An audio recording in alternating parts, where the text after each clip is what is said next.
kill it. I was meant to win. I am down and willing, so I will find a way. It took a minute, now it didn't happen right away.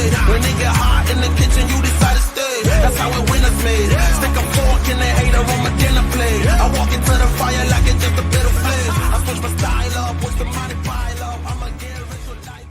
What is going on, everybody? Welcome to the Clydesdale Media Presents the Athletes of the Semifinals.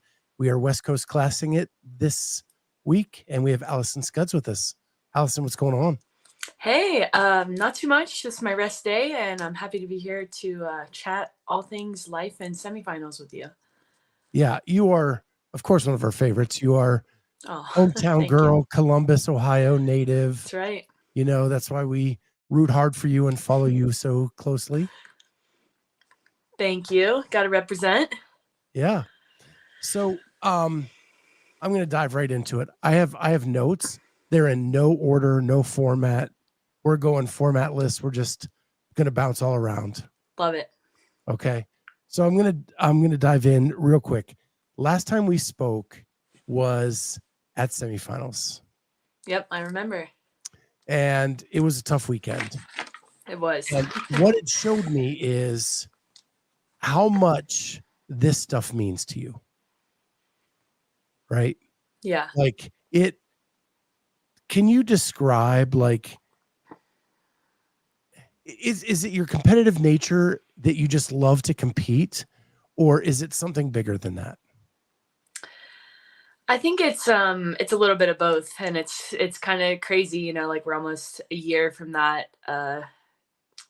conversation that we talked about, and even just like talking about it, I'm like, woo, hope I don't start crying. But yeah, I think it's, you know, I've always been competitive and in athletics my whole life, and so I think that is definitely a part of it. But everybody is, you know, inspired or motivated in their competitiveness for various different reasons. And I think for myself, I just know, like you said, how much it means to me and the work that I put in and have dedicated, you know, years and years, almost a decade of my life towards. And I have really high expectations for myself because I've, you know, that's just the way that I do everything. Is I'm kind of like an all-in type person. And so I think that it does mean a lot to me because I know how hard that I work towards it. And I just also, for the love of the sport as well, like I love being able to challenge myself and learn new things and improve at things continuously, even when, you know, I feel like I've got them down. There's always a way to get a little bit better and more efficient movement wise, and so much to uncover even on the stuff outside of the gym with the recovery and the mindset and perspective and all of that. So yeah, I think that kind of answers your question. You said almost a decade. Your first open was 2014. Yeah. We are 2024. Yeah. That's a full decade. Yeah. I guess when I say almost a decade, I mean like of competing very seriously.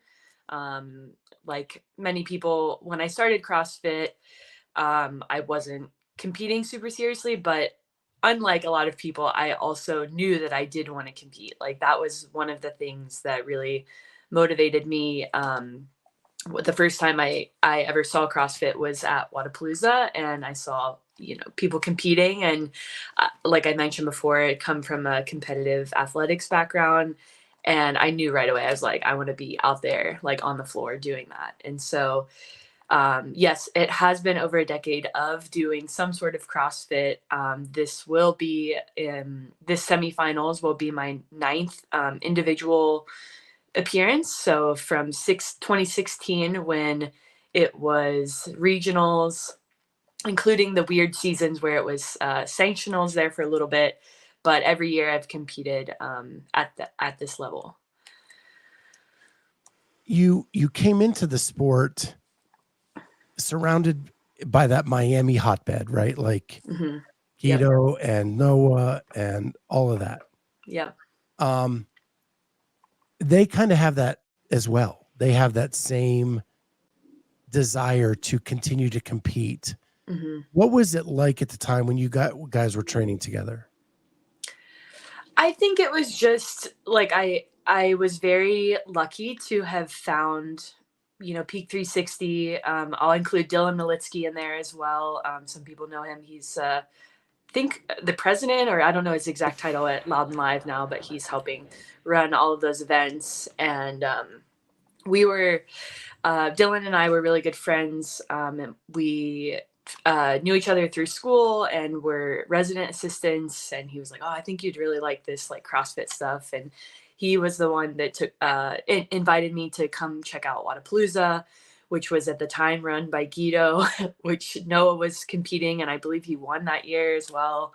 The first time that I went to go watch, so it was kind of just this whole coincidental meeting of people that are like truly your people. And I just feel super grateful that that was my first introduction to CrossFit and my first CrossFit gym. And then my first experience coaching CrossFit and being around high level athletes. And it was just so inspiring. I think that's like, seeing Noah compete at the highest level of the sport, that was really inspiring to me. And also just being kind of like a full-time athlete.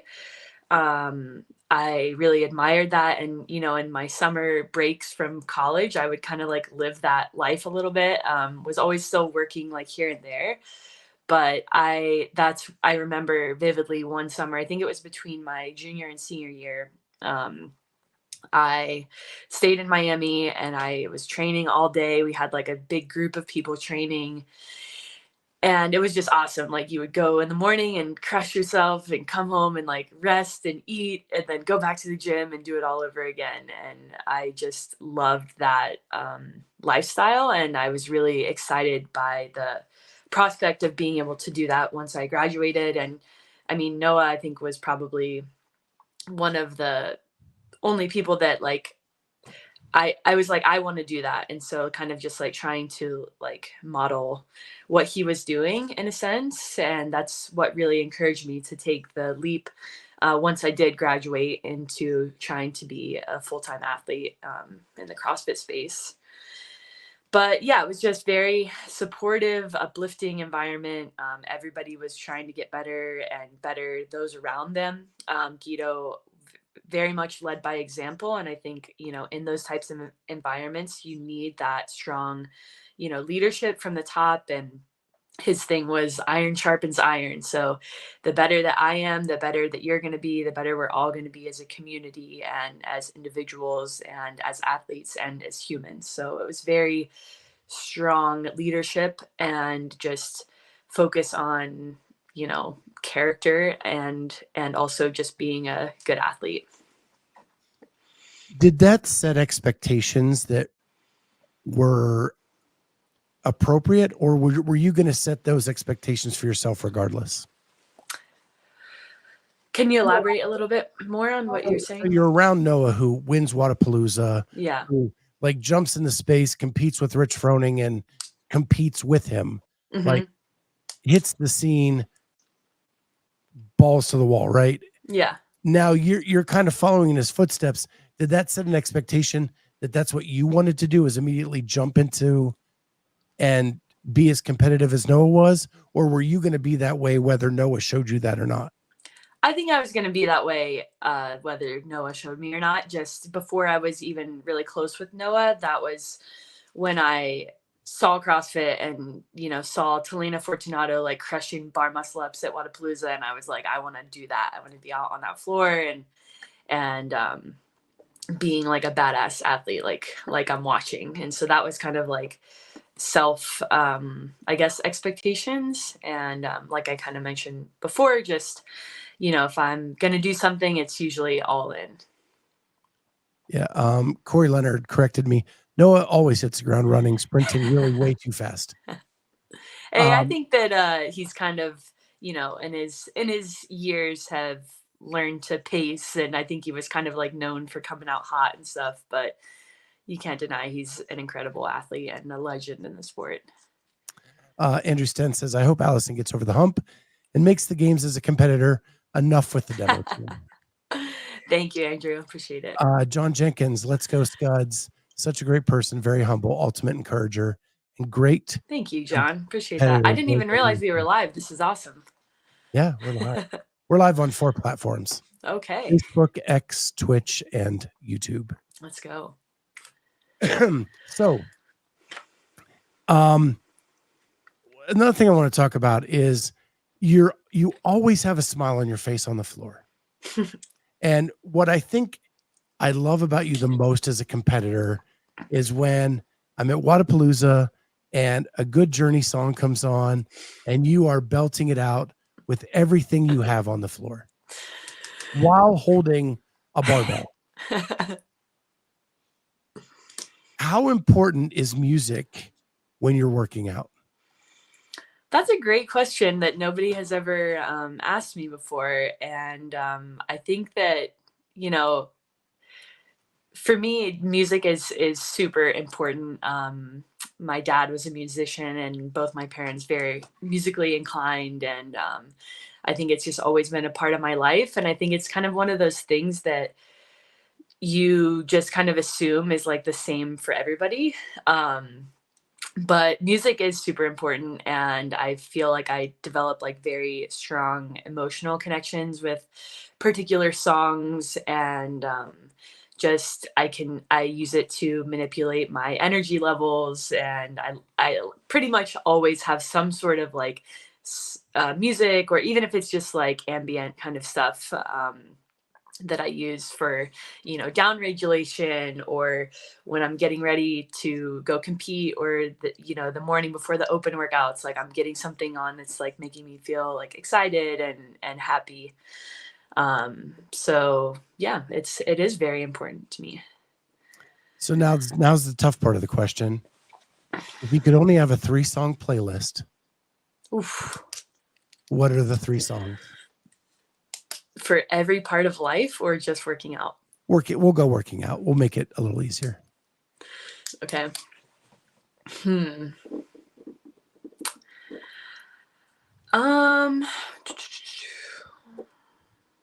I think, well, so there's this electronic artist they're called 2 Lanes, and they have these what they're called escape mixes, and they're kind of just like short mini sets of like a lot of it's more than 3 songs, but those are definitely, I feel like I could put those on at any time and really like vibe to them. They're a little bit slower, which some people don't love, but I like that like chill kind of like music for most of the time when I'm working out. So if I could have a cheat answer, I would say that the 2 Lanes escape mixes. Check those out on SoundCloud. My all-time hype song is Loyal by Odessa. But I feel like if I only had 3-song playlists, like it would get overused. Like I don't like to listen to it too frequently, because then it kind of loses its zest, you know? But I like to throw that one on when I'm going for a big lift or a PR or something. And yeah, I don't have 2 other specific songs off the top of my head, but Fred Again and Duke Dumont are also big go-to artists there. Well, when you reference SoundCloud, that shows how much into music you are. Yeah. And you know what's even funnier about those escape mixes is that they actually, the artists kind of like took a different route than they were, I guess, than when they first started creating those mixes. So they took them off of SoundCloud. I was able to find them on Discord, join their like private group where they gave like a secret link to access all of the the list, and so now I have that like bookmarked. Wow. Yeah, that is deep diving it for sure. Yeah.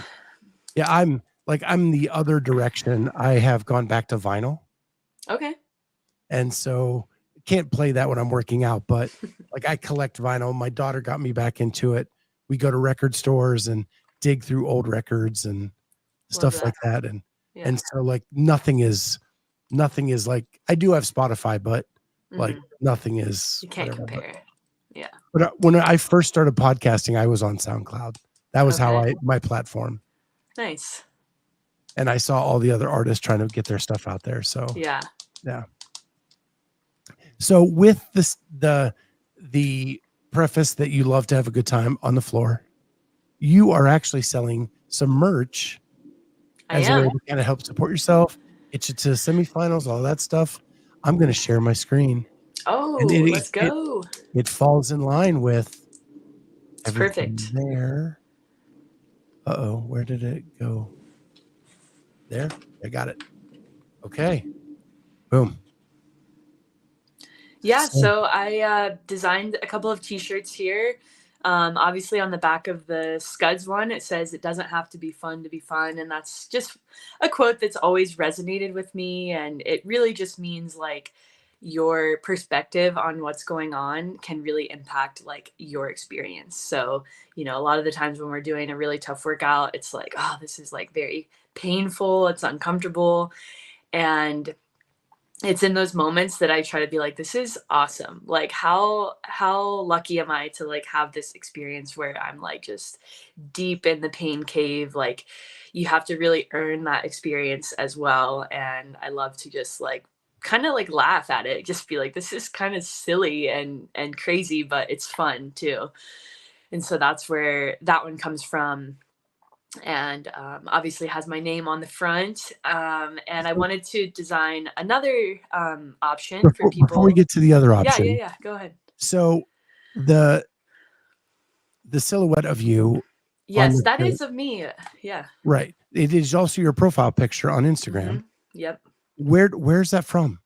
So that move is what's called a toe touch. And I came from the competitive cheerleading world.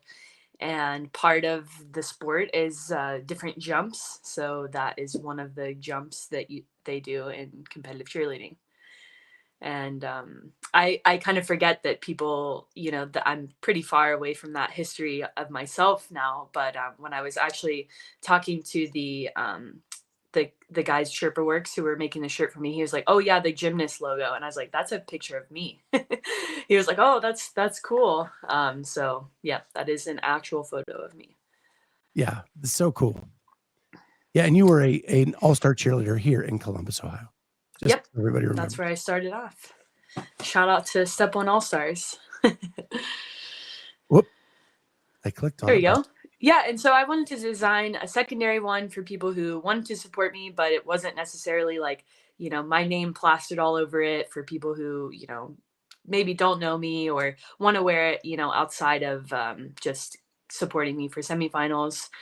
And this is a quote that I found this year, and I felt like going into my 9th attempt at making it to the games, I really resonated with. I want to see what happens if I don't give up. And yeah, that's kind of something that's really been in my ear all year. The front says do hard things, and it's kind of like a line drawing of a weightlifter. And yeah, I think it pretty much sums up what I'm doing. And I thank you very much for sharing these. And if you guys want to snag one of those, sure, we can drop the link for you, but it's also link in my bio on Instagram.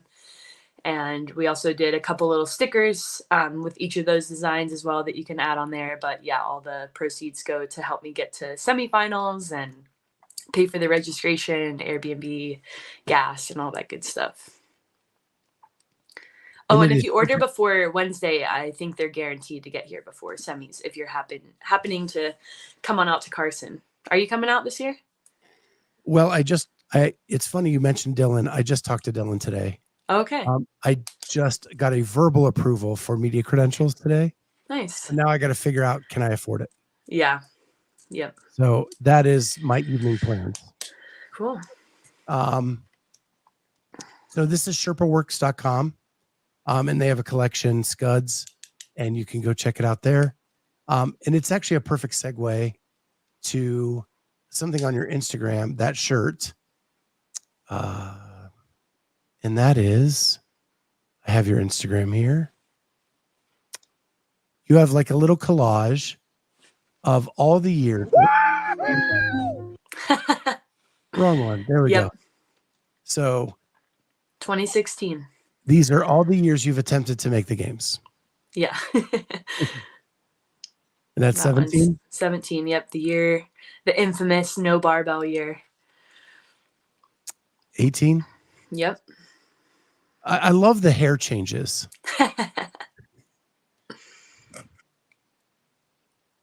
And then was this sanctionals or did you? Yes, this is sanctionals. This was the French throwdown. And this was strength and depth, also one of the sanctionals. Okay. 20, the canceled year. Yep. 21. Yep, and that was the West Coast Classic. Yep. And then 22. Yep. And 23. That is so freaking cool, though, having that timeline. Thank you. Any big memories from that like slideshow? I think just my evolution as an athlete. I think, every time I compete, it's very special and emotional and, so many lessons learned from each one.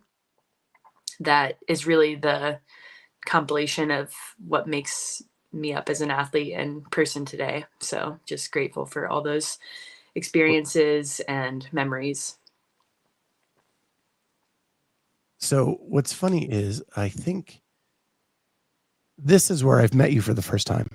I think so. Yeah. I remember that. Yeah. I interviewed you in the back hall in the hallway. Yep. You had a really good event. And that was with probably the D-ball one. Yeah. I was with Morning Chalk Up. Yep. Then. Yeah. And so I was interviewing you then. And that D-ball event was actually that year at West Coast Classic, they were able to program all the events, and they were all either repeats or revamps of old regionals and games workouts. And that they repeated what was the sandbag event in 2017, the final, and they used a D-ball this year. And that's still one of my all-time favorite events. I love just like a grip and rip event. And so they are repeating another one this year. They are. That was repeated that year. Yep. And in 16. So this will be your third time doing it. Yep. And that is the snatch ladder. How much better are you going to do this year than previous years? Well, in 2016, I think something that's really interesting. In 2016, I believe I got 3 out of the 6 reps on the third bar, so the 155. And that was good enough for 11th place at regionals. And then this year in 21 at West Coast Classic, I finished it, was super pumped to finish it. And that was good enough for 20th place.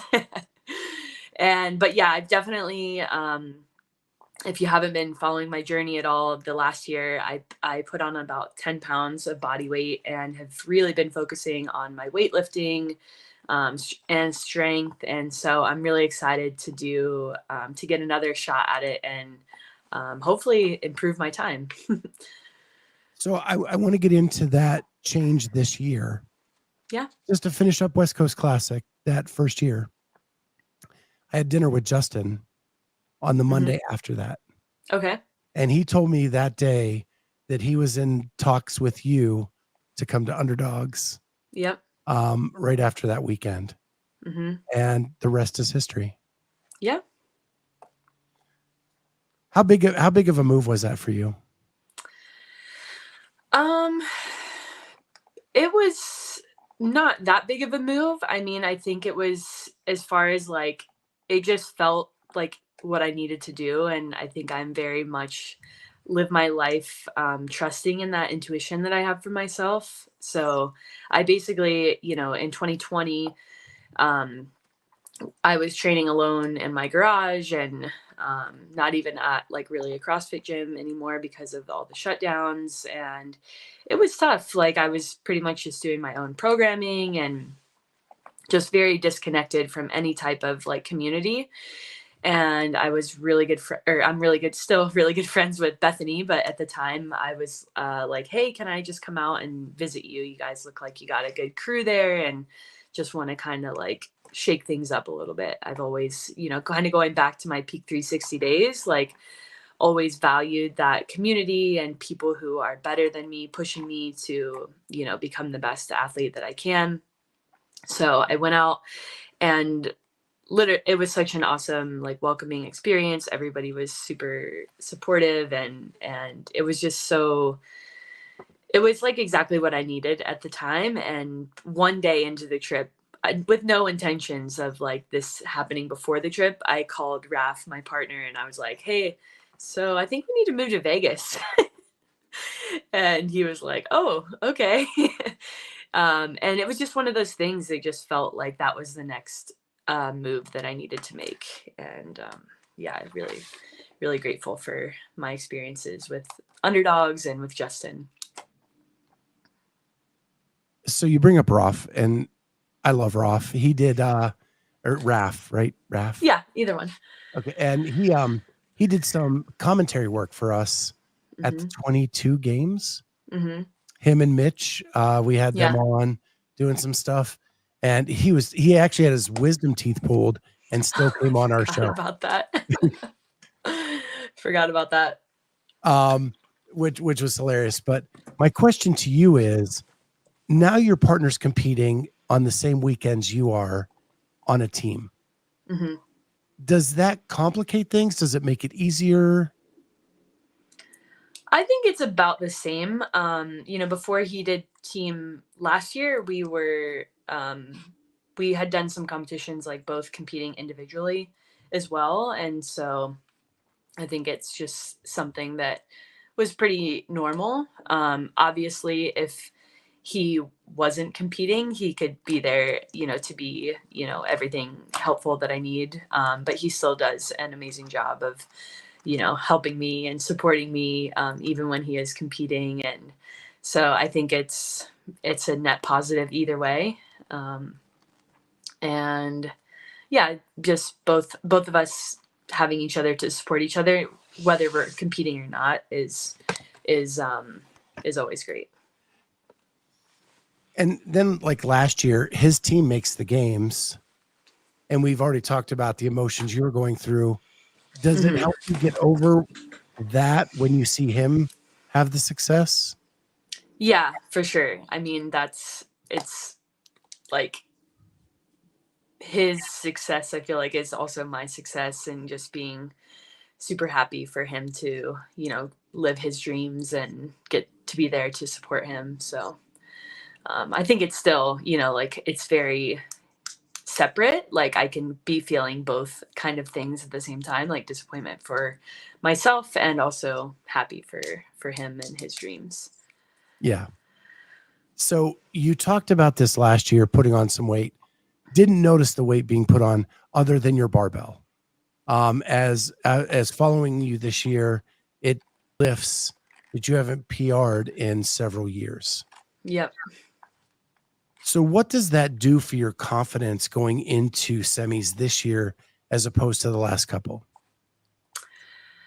I think that it's not like necessarily I wouldn't describe it as confidence, I guess. I think or lack of confidence, in years past. I think it's just every year I'm working on, filling in the gaps of my weaknesses and becoming a better athlete overall. I think if anything, it's kind of exciting. I did start this season off with 2 new coaches as well.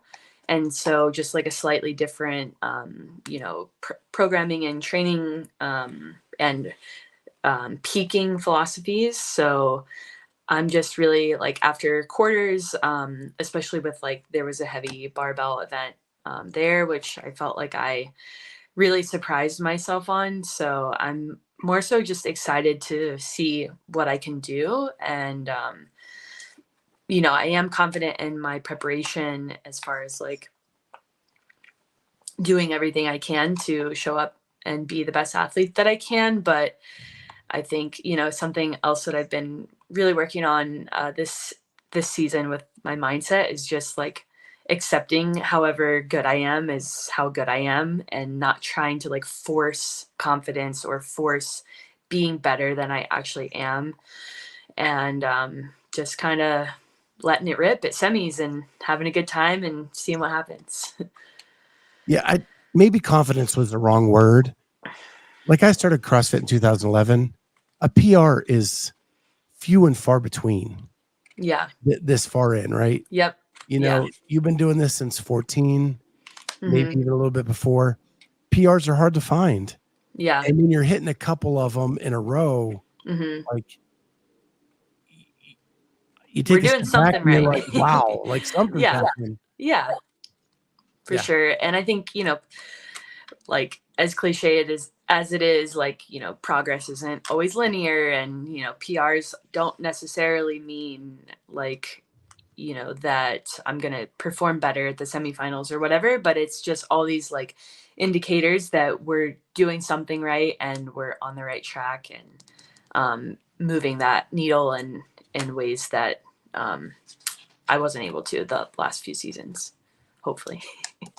So you said you're starting with 2 new coaches. Are you still with Underdogs? And No, I'm no longer with Underdogs. I haven't been with them for the last few months. I think I okay, made the change in like November or December. But still training at Camp Rhino with all the Underdogs, and still have a great relationship and huge respect for everything that they're doing, and still train with everybody there. And but yes, I did start with 2 new coaches, David Spur and Jeremy Meredith, and they both also coach Brent Fikowski. okay. That's cool. Do you ever train with Brent, or is it just kind of you both are remote and just kind of doing your thing? Yeah, so I went up, I think it was in November, I went up to Kelowna and Vernon, which is where that's where Jeremy lives.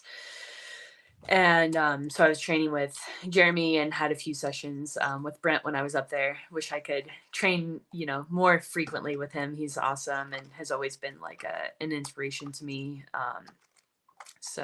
But yeah, not obviously on a daily basis. I'm still here in Vegas and he's up there. But yeah. If you're willing to share, Heidi Kroom Yeah. is in the chat asking. I'm going to combine hers into one question. Okay. If you love them and still train there, why the switch?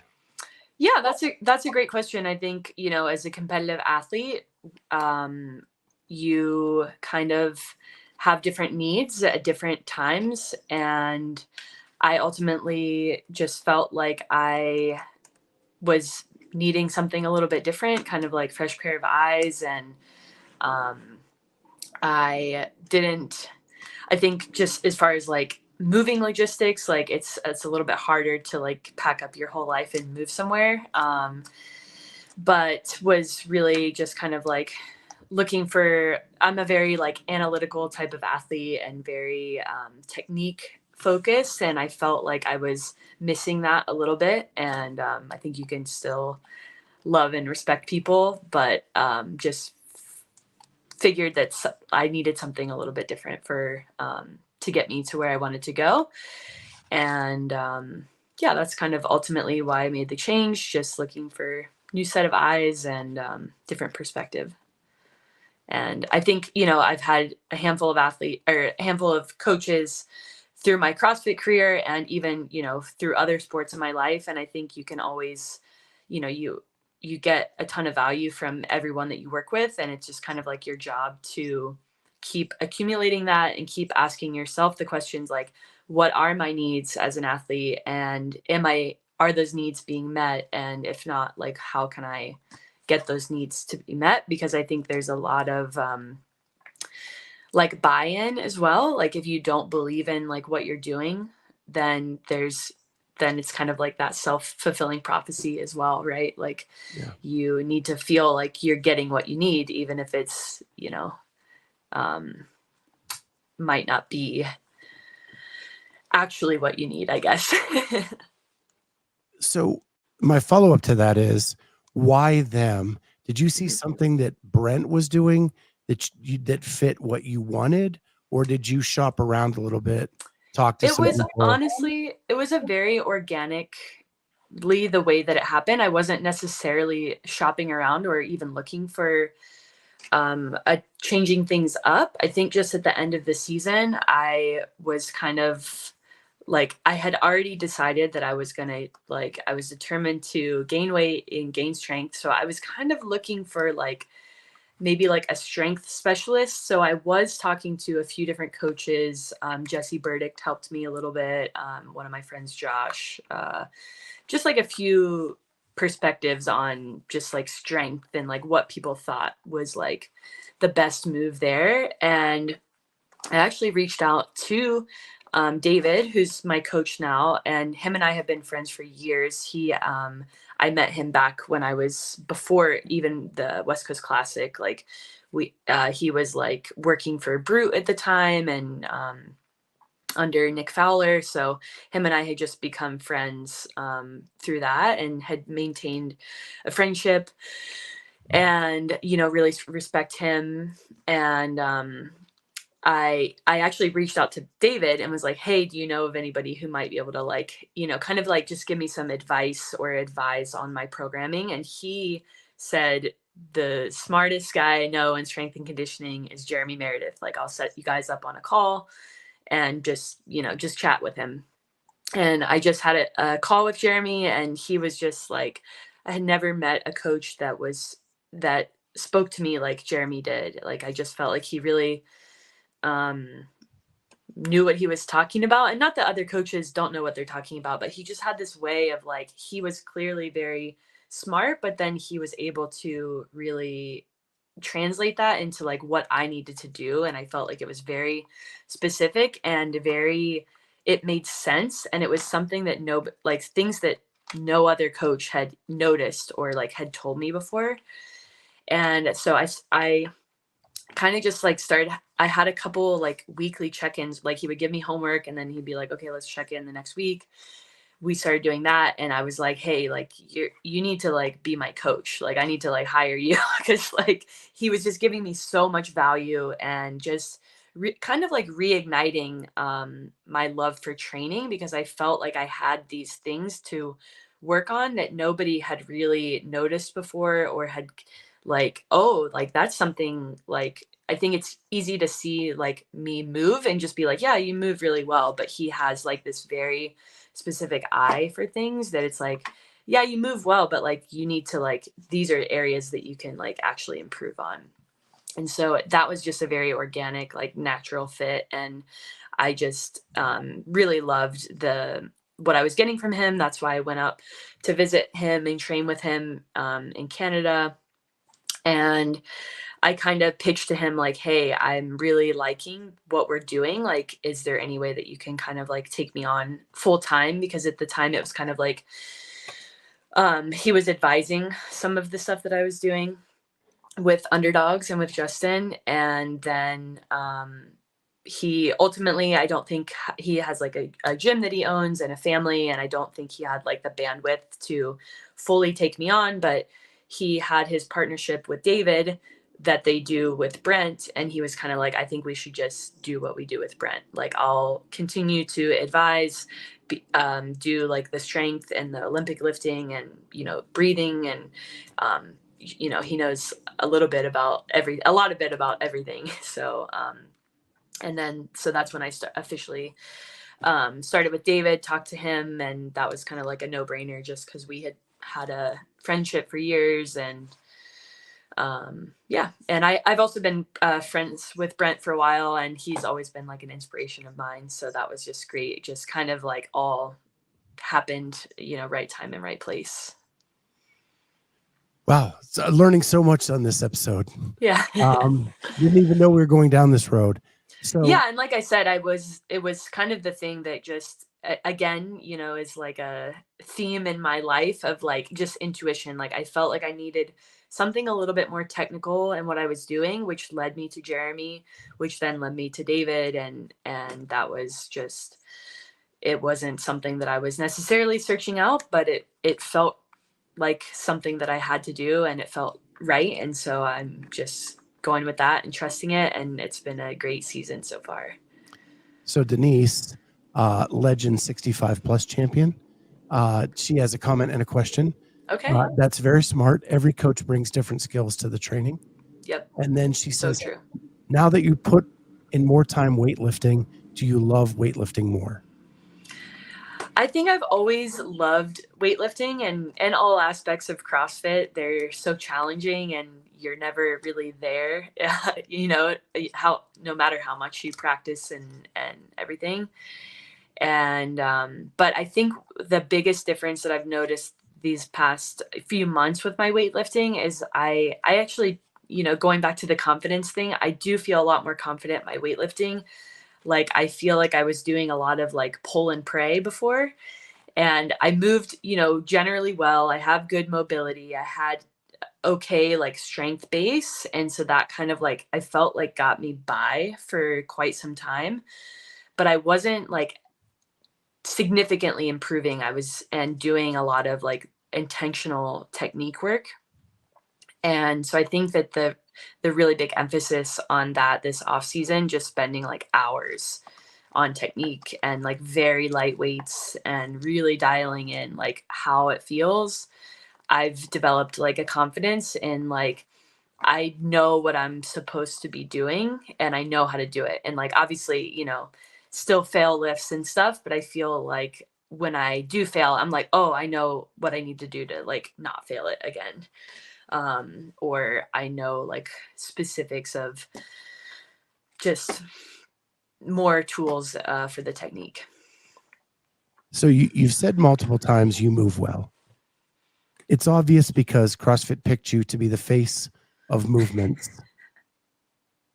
Is there any additional pressure being the face of this is how you move and it's you up there on the screen? Not really. I mean, I think that's just that's just how I move, right? So, I think I always try to hold a standard of movement and, you know, that's just kind of that's what I do. I don't really think of it as pressure too much.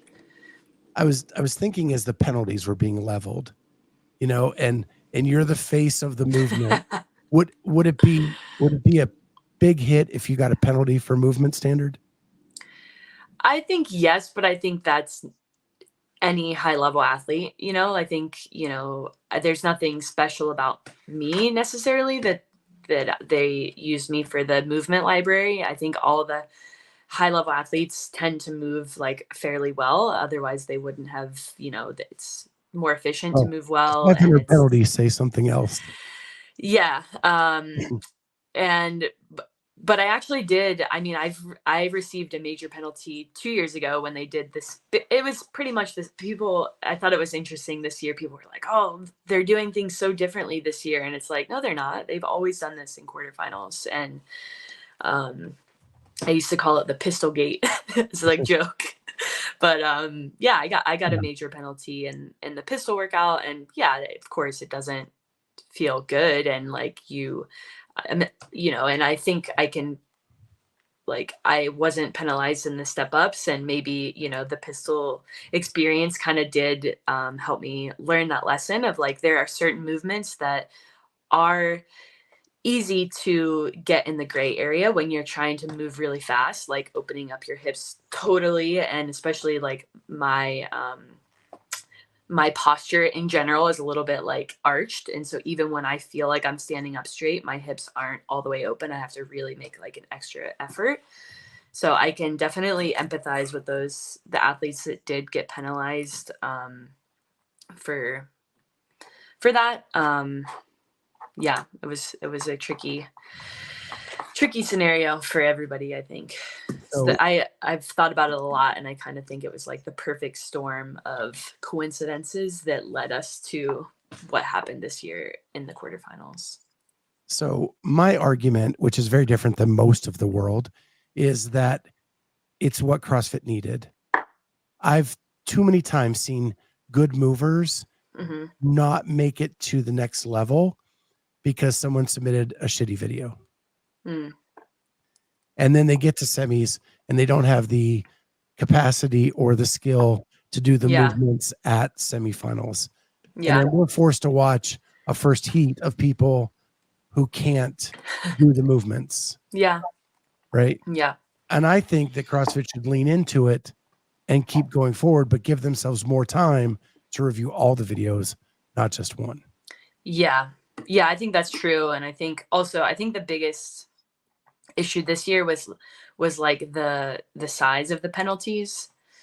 And I don't know. I haven't seen the videos of the people who got penalized. But Nobody's showing them. Yeah, it appears like they were potentially a lot worse. Like kind of the punishment didn't necessarily meet the crime, but like I said, I haven't seen the videos, and my videos were good. So You're pitching me a softball here. If I was accused of something that I didn't do, the first thing I would do was show the evidence of me doing it correctly. Yeah, that's true. Just saying. Yeah. So, and I am very athlete friendly. Like Yeah. I love all the athletes. I want to give everybody their due, and but I want the right people to be there too. For sure. Yeah. Yeah. I think the biggest like question is like whether, whatever kind of reps that they had, was that deserving of being disqualified from the next level. And it's like, that's kind of like what CrossFit decided was the punishment. And so like, I think most of the athletes like sentiments that I've seen are like, yeah, some of my reps might've been a little bit shoddy, but like, so are everybody else's, or so are the people, the hundreds of people that I was placed in between. And I don't know, there's a lot of nuance in there. I mean, there's some stuff that could be cleaned up around the edges for sure. But I think they need to keep going in this direction and clean that up.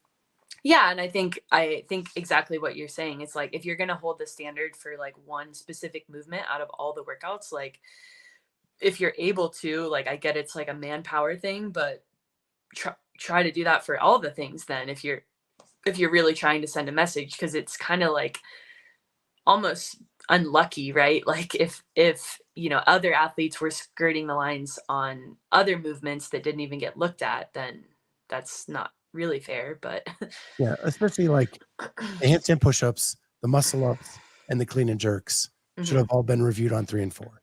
Yeah. To make it fair across the board. Like those are all full extension things that we'd want to see. Yeah. But I also get it from CrossFit's side. It's like they only have so many people, so much time, so much resources, and thousands of athletes. Right. But I want to be negative all the time. I want to be positive because this is cool. So you're going into semis. You said like this year, you're really working on the mentality of just let it rip and have a good time. Yep. For a very competitive person, how hard is that? I think it's hard because I want to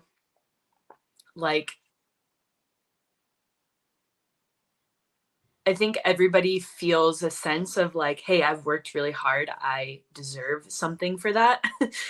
At least that's something that I've kind of like, battled. And I think that I'm just trying to like remember that I know the work that I've put in, the people closest to me, my coaches, my, partner, my family, my closest friends, like they all see and respect and the work that I've put in, and having some sort of like external validation for that is not necessarily necessary. Like it feels good, but at the end of the day, like it's not the end all be all. And it's obviously still a very like, that's a goal of mine, but it's ultimately out of my control. And all I can do is just train hard and show up the best athlete that I can be and learn from those lessons and, keep doing it over and over until I don't want to do it anymore. And I think it is difficult because people, myself included, like, especially younger athletes, like you put a lot of value in like your placement, and that is your value as like a person as well. And as a athlete. And I think you just have to remember like that isn't the full picture. And you can't just like put all of your value into that, I guess. And just learning to be proud of the work that you put in. And I think a lot of the ways like I've talked myself into like I would rather be the person and athlete that I am, knowing how hard and dedicated how hard I've worked and how dedicated I've been, and not achieve the external validation versus being somebody who like didn't necessarily work hard, wasn't a good person, and then, you know, did receive those things. Like I would, at the end of the day, I'd rather be the person that I am. Well, and that was kind of my follow-up is it easier knowing you've done everything you can possibly do this year to be the best Allison you can be? I think there's aspects that are easier and that are harder. I think a lot of times people don't go all in on things, so they can kind of have that exit strategy of like, well, I wasn't really trying, or I didn't really care because I didn't, you know, they can kind of have that. But, you know, since I started competing seriously in CrossFit, I was like, I'm going to do everything in my power to what's available, you know, with the resources that are available to me, to go all in, because for myself, it is a little bit easier at the end of the day to be like, I feel fulfilled in knowing that I did everything that I could and gave my best effort. And yeah, it sucks when that's not good enough, and it's not a good feeling, but it's a feeling that is more, I think, um, like sustained. Like I feel very proud, you know, when we were going back through that slideshow of all the years, like, yeah, I never punched my ticket to the game any of those years, but I know the Oh, no. the journey that I've been on, and the lessons that I've learned. You just cut out for just a brief moment, but I think we got the gist. Okay. And so, wow, so it's such good. Are you say like as long as you want to do it? Mm-hmm. Is there an exit strategy? Is there, or are you always going to want to compete? I don't know. It's kind of going back to like the intuition thing. Like right now, it's still really calling me to like keep, you know, pounding away and like keep training and keep getting better, because I feel like I still am getting better. I think just to compete at the regional level for almost 10 years in a row, you have to get better every year, even just to, you know, remain in the more or less the same placings. So I think I don't have a specific kind of like next step as of now, but that's just because I still really love the game of it, and the training and the lifestyle. That's so cool. Because if you love the process, then the rest of it's just gravy. Yeah. Did you design the shirts yourself that you're selling this year? Yeah, it was a collaborative effort. I kind of had like the initial like brainstorm, you know, rough sketches of everything, and then Chad Mueller helped me put the designs on the shirts and brought my vision to life. And you've created signature lines of I clothing have, and yes. apparel. Is Yep. that something you want to dive into at some point, or? That is something I would love to get back to. I actually considered kind of like starting up my own line.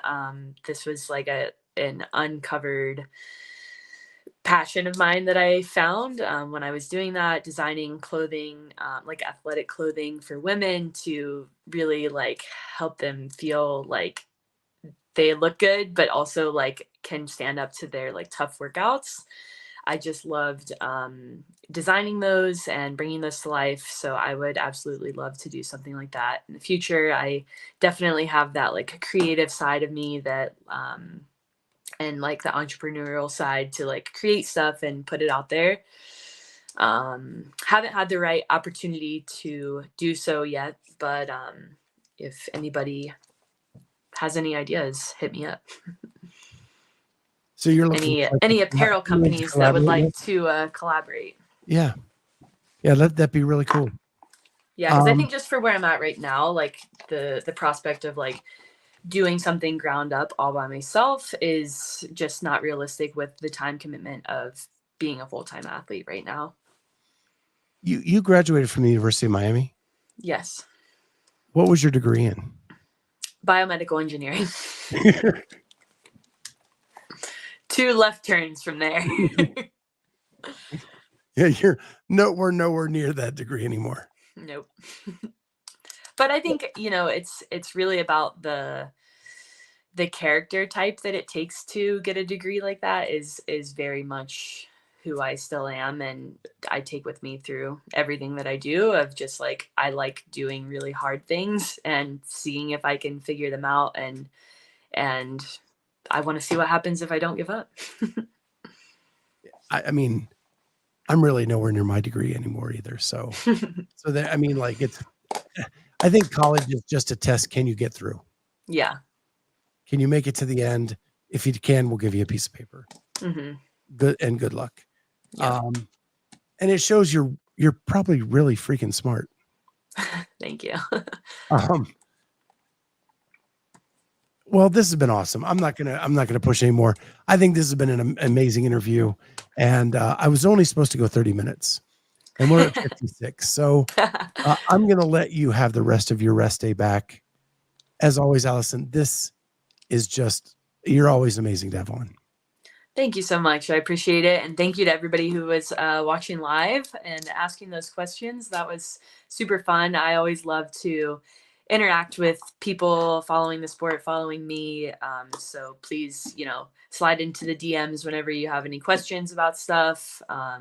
Love to just be connected with everybody and just share my journey, because that's really what part of, like what really inspires me to keep going, is just to enable others to go after their dreams and all of that.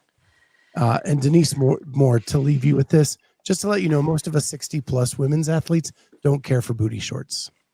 All right. Good to know. Yeah. If that's my market, I will nix the booty shorts off. There you go. Well, thank you, Allison. Thank you, everybody in the chat. You've made this awesome.